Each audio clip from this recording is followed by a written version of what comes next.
Hi, my name is Laurin Herrera, and I've chosen Romania to do my project. Romania is in southeastern Europe, around Bulgaria, Ukraine. The capital is Bucharest. It has about 19 to 23 million people, and of those people, about 87% are Eastern Orthodox, which is an offshoot of the traditional Catholic Church. And they're very similar to, expected Christianity. The official language is Romanian, and 89% of the population speaks that, so almost everyone.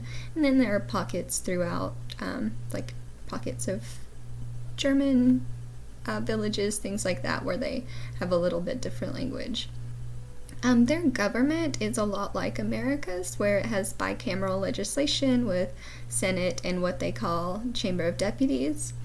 The president is elected by the people with a popular vote, and then the president chooses a prime minister to serve as the head of the government, and then the prime minister chooses the cabinet members, and then the people elect the legislature. And it's all by popular vote, and everyone is in a 4-year. And on the local levels, there are 40 districts that have mayors, council members, those kind of things as a lower level of government, a more local level. Their art is their most well-known art is their eggs that they paint that have really intricate, beautiful, they look, like symbols sometimes, just art in whatever ways, but they were originally the intricate patterns were secret languages that you would only know if you were from that region. So it was special, and they're still special, and they're kept all around people's houses and in shops. They're very popular. They also do ceramic pottery, intricate woodwork, things like that common to Eastern Europe and just Europe in general. They do a lot of traditional folk music, dancing, they're a pretty traditional country. They have hora, which is a circle of dance, which is their national dance, and that they play folk music and everything behind that.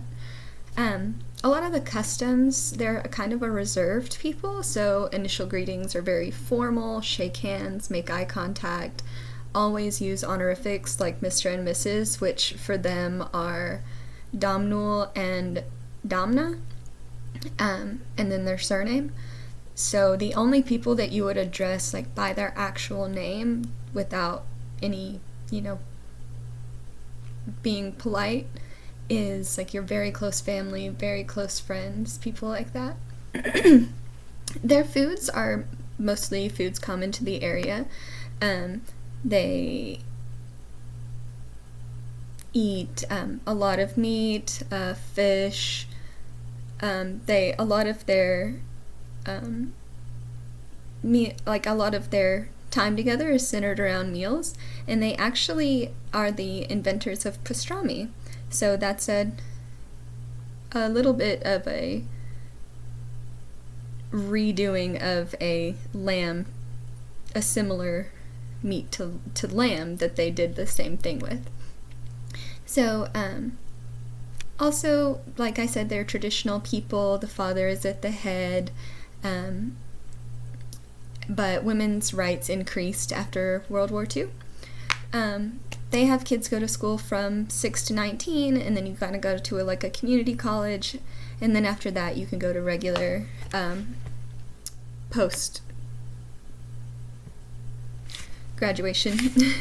Their health system is not thriving at the moment. They are having a lot of political reform around healthcare that is, while they're a socialized country, they have socialized healthcare, they're having a lot of doctors and nurses leave because of the political reform. The environment is pretty rough because they have a lot of air pollution, textile mills, things like that. And then the nation's industrial runoff ruins the Danube River, so you can't drink the water in Romania, and it threatens the ecosystem. And in conclusion, it's a really beautiful country. It's really interesting, and it's not somewhere that I have ever been, but learning about it, I'd like to go. Thanks.